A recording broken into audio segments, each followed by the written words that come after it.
Hello students, मैं Gurpreet Singh lecture physics presently working as a lecturer in HP Education Department. Today our topic is plus 2 physics से related है, that is applications of potentiometers. Application of potentiometer करने जा रहे हैं. अब इसमें क्या है कि हमने पोटेंशियोमीटर का प्रिंसिपल पहले ही एक्सप्लेन कर लिया है. इसकी एप्लीकेशंस हैं, दो एप्लीकेशंस हैं. इसकी पहली एप्लीकेशन है to compare the EMF of two cells, कि इससे हम लोग जो दो सेल दिए हुए हैं उसकी हम ईएमएफ कंपेयर कर सकते हैं. और दूसरा है कि हम गिवन सेल का इंटरनल रेजिस्टेंस फाइंड आउट कर सकते हैं, कि अगर हमें कोई सेल दिया हुआ है तो उसका हम इंटरनल रेजिस्टेंस फाइंड आउट कर सकते हैं. तो इस ढंग से we are going to explain this.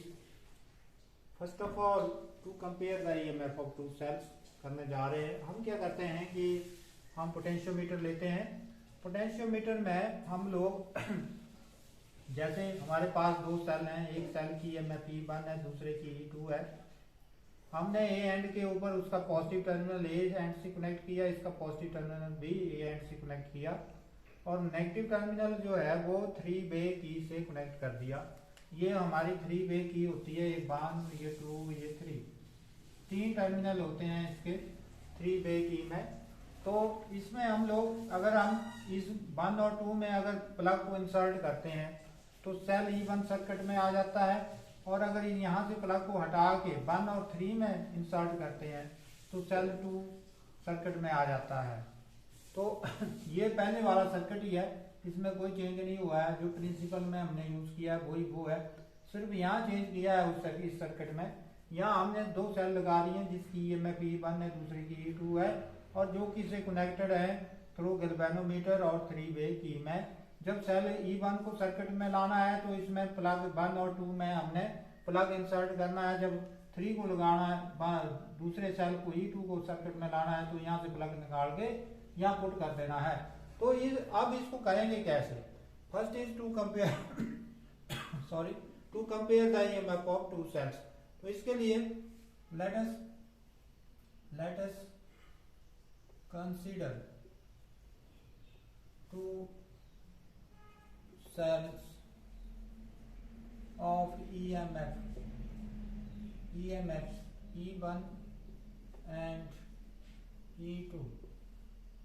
दो सेल लिए जिनकी ईएमएफ जो है वो E1 एंड E2 है, कनेक्टेड है टू टर्मिनल ए से कनेक्टेड है.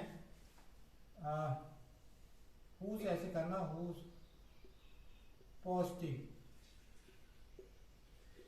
Positive pole connected to terminal A. जिनके पॉजिटिव पोल्स जो हैं वो किससे कनेक्ट हैं, टर्मिनल ए से. एंड नेगेटिव पोल्स या एंड बोल सकते हैं, are connected to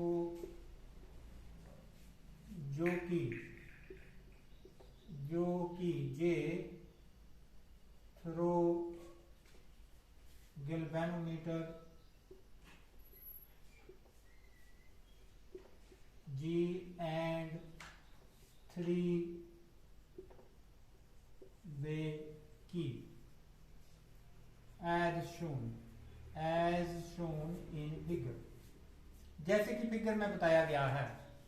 Let us consider two cells of EMF E1 and E2 whose positive pole, ये positive poles हैं, are connected to terminal A से connect है, and negative या and A बोल सकते हैं, and A बोलो, and A and negative poles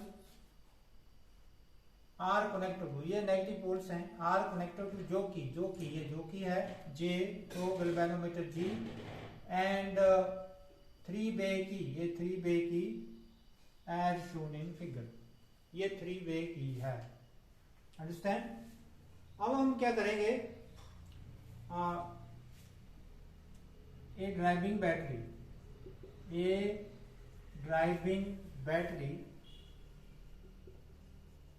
of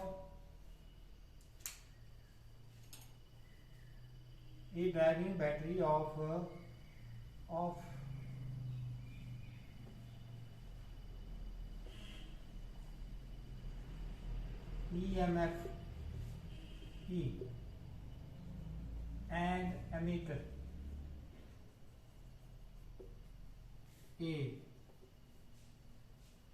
rheostat RH are connected between and A and B to provide constant current I in the circuit. अब हमने क्या किया, एंड ए और बी के बीच में बैटरी लगा दी EMF की, अमीटर ए लगा दिया, ई के लगा दी, रियोस्टेट RH लगा दिया, किसके बीच में, एंड ए एंड बी हम यहाँ पे कर सकते हैं ऑफ पोटेंशियोमीटर एंड ए और बी किसके हैं, पोटेंशियोमीटर्स के हैं, to provide constant current I in the circuit. अब ये हमारा सारा का सारा सारी की सारी कंस्ट्रक्शन हो चुकी है। अब हम सर्किट को ऑन करेंगे और इसमें देखेंगे कि क्या हमें आगे करना है। ये एक प्रकार का आपकी लैब का प्रैक्टिकल भी है, तो प्रैक्टिकल में भी ऐसे करना है जैसे मैं लिखा रहा हूँ इसको, कि जैसे लिखा रहा हूँ वैसे ही इसका प्रोसीजर होता है।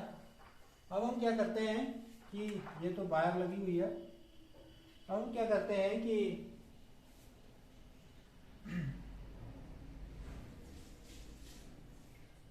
इंसर्ट या पुट करेंगे, एक प्लग जो है यहाँ डालेंगे, अगर 1 और 2 में डालेंगे तो circuit of EMF E1 circuit में आ जाएगा। Now put the plug in 1, 2 terminal of 3-way key so that cell of EMF E1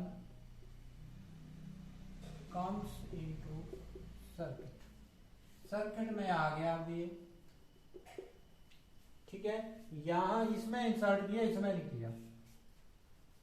अब क्या है, मूव द जोकी जे ओवर द वायर या स्लाइड द जोकी, या मूव कर सकते हैं, मूव द जोकी over the potentiometer wire,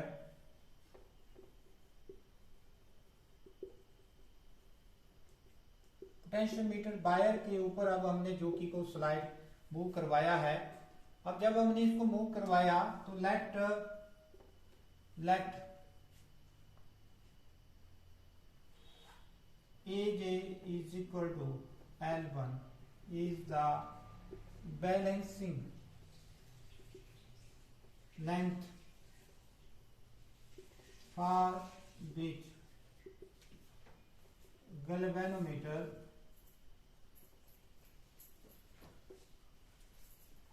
G does not show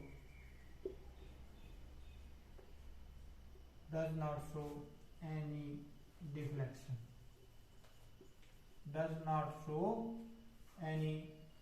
deflection, if X is the resistance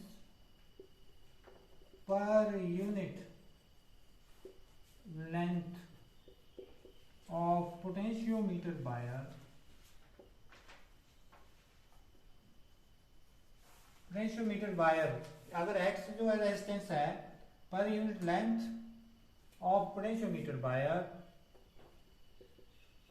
then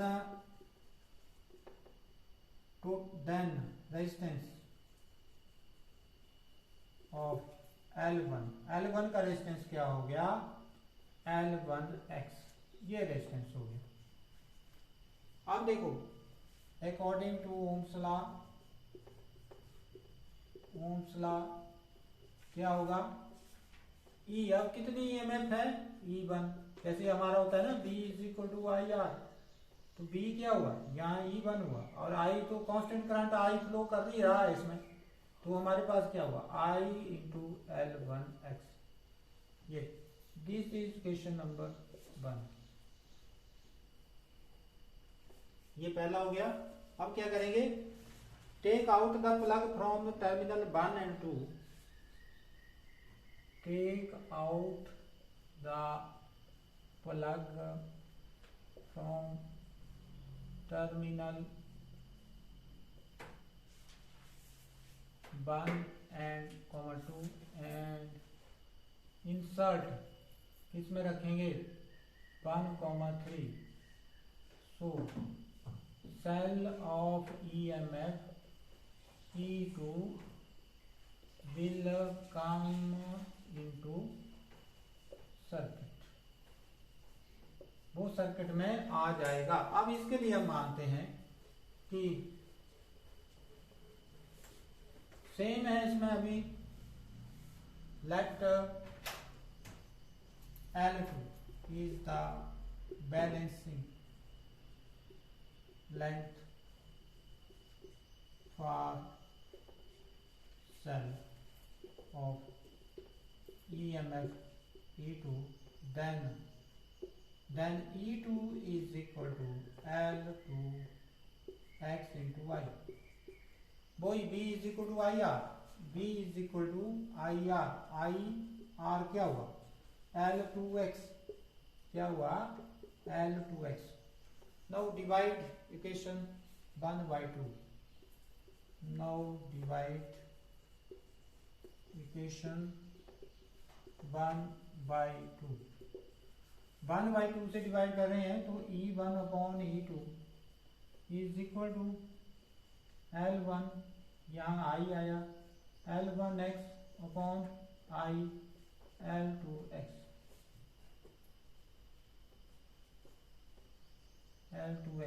I से I क्या हो गया, कैंसिल, x से x क्या हो गया, कैंसिल, तो हमारे पास क्या रहा, E1/E2 is equal to L1/L2। तो by knowing the value of L1 and L2, by knowing the value of L1 and L2, E1/E2 can be find out। तो जो रेशो E1/E2 का क्या है, जो L1/L2 का है, जो बैलेंसिंग लेंथ का रेशो है वो ही E1 और E2 का रेशो होगा। जैसे हमारे पास सेल होता है, जो घरों में सेल होता है उसकी 1.5 होती है, कोई सेल होता है उसकी 1.2 EMF होती है, तो अगर हमें 1.5/1.2 लें तो एक रेशो आ रही है, तो वो रेशो और ये जैसे मान लो इसकी रेशो 2 आ रही है, तो इसकी 30/15 तो 2 ऐसे जैसे आएगा, तो बैलेंसिंग लेंथ का रेशो और सेल की EMF वो बराबर होगी। इस ढंग से हम कंपेयर कर सकते हैं। तो ये हमारी फर्स्ट एप्लीकेशन आई किसकी, पोटेंशियोमीटर की। अब सेकंड एप्लीकेशन करने जा रहे हैं। सेकंड एप्लीकेशन में कुछ भी नहीं करना है आप लोगों ने, आपने सिर्फ ये जो सर्किट है थोड़ा सा इसको यहाँ से चेंज करना है, और बाकी आपका वो सर्किट रहेगा जो पहले वाला है। जो प्रिंसिपल का सर्किट है वो तो एक साइड वही रहेगा। इसलिए अब सेकंड एप्लीकेशन है to find the internal resistance of given cell. Given cell का इंटरनल रेजिस्टेंस फाइंड आउट करने जा रहे हैं। तो हाँ, ये वही सर्किट है जो पहले वाला है। यहाँ से हमने थोड़ा सा इसको, यहाँ हमारा ए एंड था और यहाँ हमने ये कॉपर स्ट्रिप्स या लगी हुई थी ये ऐसे। अब इस एंड के ऊपर क्या करते हैं कि जिस सेल का हमने रेजिस्टेंस निकालना है उस सेल को हम यहाँ लगा देते हैं, मान लेते हैं इसकी ईएमएफ, इसकी ई डैश मान लेते हैं, ई डैश, इसकी ईएमएफ जो है वो ई है और इसका दूसरा एंड जो है वो गैल्वेनोमीटर से जुड़ा हुआ है और साथ में ये जो, अब हमने यहाँ क्या किया, ये जो इसका पॉजिटिव एंड है यहाँ पर हमने एक रेजिस्टेंस बॉक्स ऐसे लगा दिया छोटा सा, जिसमें से हम रेजिस्टेंस निकाल सकते हैं और यहाँ पर 1 बे की लगाई और इसको कनेक्ट कर दिया इससे 1 बे की ऑन ऑफ के लिए। अब देखो अगर हम सर्किट को खुला रखते हैं, यहाँ से खुला रखते हैं, तो हम सिर्फ सेल की ईएमएफ ही फाइंड आउट करते हैं क्योंकि सर्किट क्या है, ओपन है। हम सिर्फ सेल की ईएमएफ फाइंड आउट करेंगे क्योंकि इंटरनल रेजिस्टेंस किसके बराबर होता है, R is equal to E upon B minus 1 into R. ये अब हमें चाहिए इसकी और इसकी रेशो, इसकी और इसकी रेशो। ये क्या है, ईएमएफ ऑफ सेल, ये क्या है, terminal potential difference. EMF of cell कब होती है, जब सर्किट ओपन हो, जैसे मैंने पहले बताया था ये सर्किट क्या है, ओपन है, तो ईएमएफ हुई। परंतु अगर ये कहीं क्लोज हो गया ऐसे, तो इसमें फिर पोटेंशियल डिफरेंस आ गया, बी आ गया। तो यहाँ पर भी पहले हमने सर्किट ओपन रखना है, यहाँ सर्किट क्या रखना है, ओपन, ई को प्लग इंसर्ट नहीं करना है और फिर बैलेंसिंग लेंथ फाइंड आउट करनी है, वो जो है वो ई आ जाएगा। ये जो है मान लो कि वो L1 दे रहा है बैलेंसिंग लेंथ, तो L1x इंटू वाई, और अगर फिर हमने इसको क्लोज कर देना है, क्लोज करने के ऊपर बी आ जाएगा, पहले ई आया फिर बी आया। तो इस ढंग से इस आर्टिकल्स को करने जा रहे हैं। तो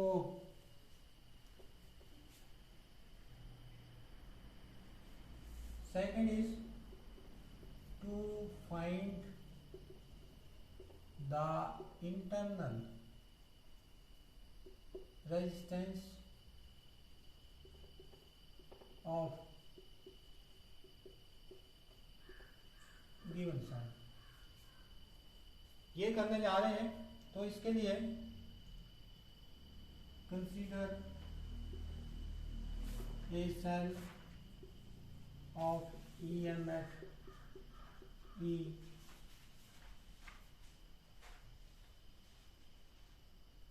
whose positive and connected to a and negative and connected to जो कि J through galvanometer G, galvanometer G, a small resistance box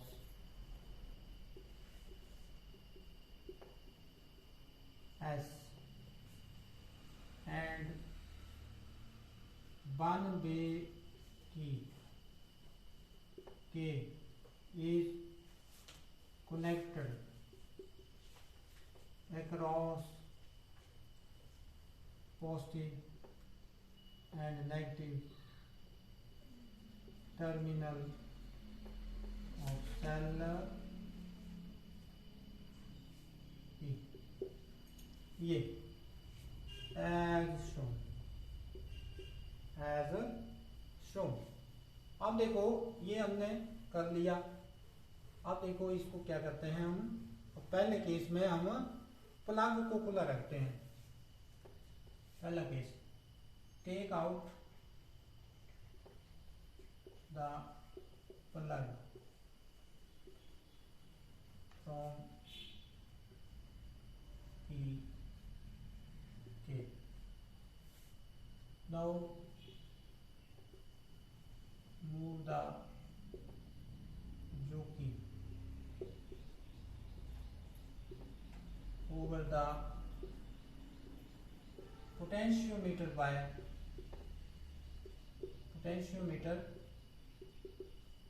potentiometer wire के ऊपर अब इसको हम क्या करेंगे, मूव करेंगे. Late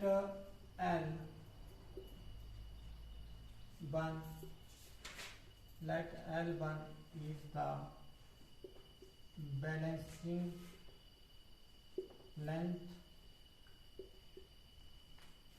and X is the resistance per unit length of wire. So क्या हुआ? So total resistance of length L1 of wire is equal to L1x. ये हुआ. Since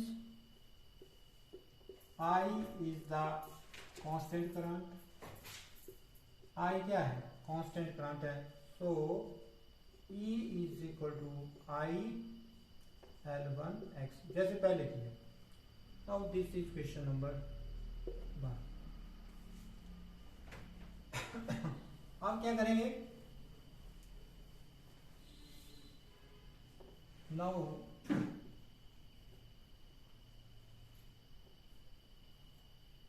put the plug. अब पहले क्या है? पहले हमने टेक आउट किया. Now put the plug.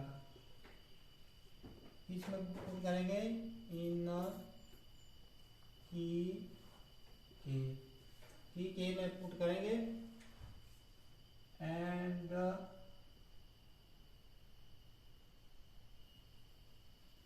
take out the some resistance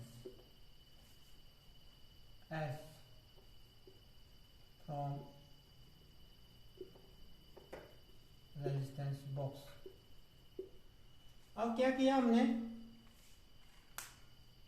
तो पुट द प्लग, इसको प्लग को पुट कर दिया, कुछ रेजिस्टेंस यहां से निकाल दिया, वैल्यू पुट की. जैसे 1 ओम करना है तो वहां 1 ओम की निकाल दें, 2 ओम करना है तो 2 ओम की निकाल दें, 3 ओम करना है तो 3. तो पहले हमने 1 ओम किया तो यहाँ से हमने 1 ओम की निकाल दी यहाँ से.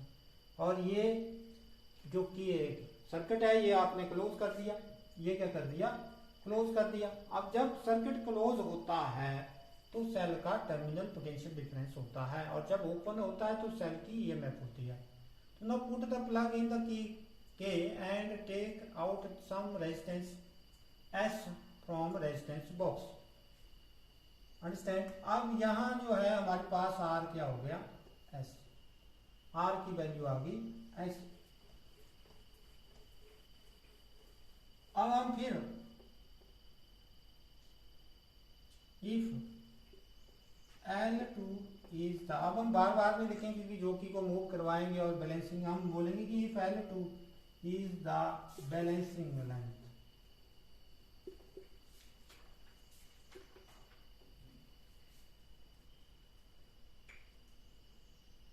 then resistance of wire of length L is equal to Lx L2x. L2 का है ये L2x ये हुआ. हाँ, so terminal potential difference. So terminal potential difference, क्योंकि सर्किट क्या है? क्लोज है, तो B से रिप्रेजेंट करेंगे. टर्मिनल पोटेंशियल डिफरेंस क्या हुआ? B is equal to L2x into I. Now this is question number 2, this is question number 3 और वो पहले वाली है। बट R किसके बराबर होता है? R होता है E/B minus 1 into R। Small r किसके बराबर होता है? Where small r is the internal resistance. ये क्या है? Internal resistance. अब हम क्या करेंगे?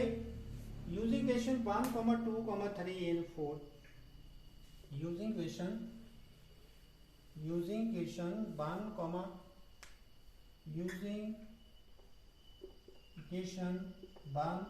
2, 3 इन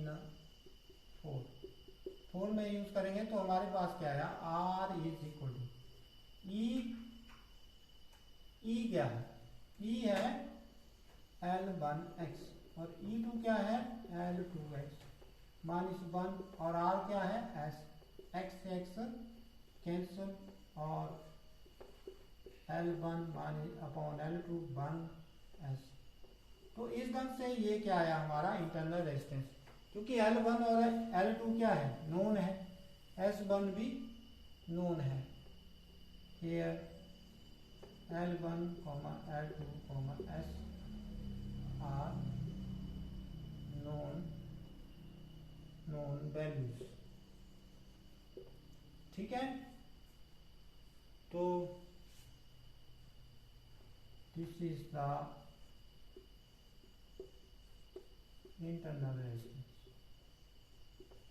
internal resistance of given cell।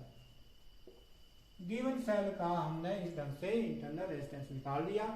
ये भी याद रखना है, यहाँ से यहाँ तक जो है ये 100 सेंटीमीटर होता है, यहाँ तक फिर ये फिर 200 सेंटीमीटर हो गया, यहाँ 300 हो गया, यहाँ तक, और यहाँ क्या हो गया? 400 सेंटीमीटर, यहाँ तक 400। और इसके पैरेलल ये 1 मीटर की एक स्केल है।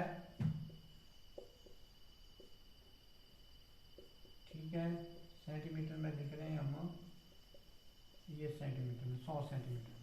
तो इस ढंग से ये आर्टिकल करना है। Thanks, have a nice day.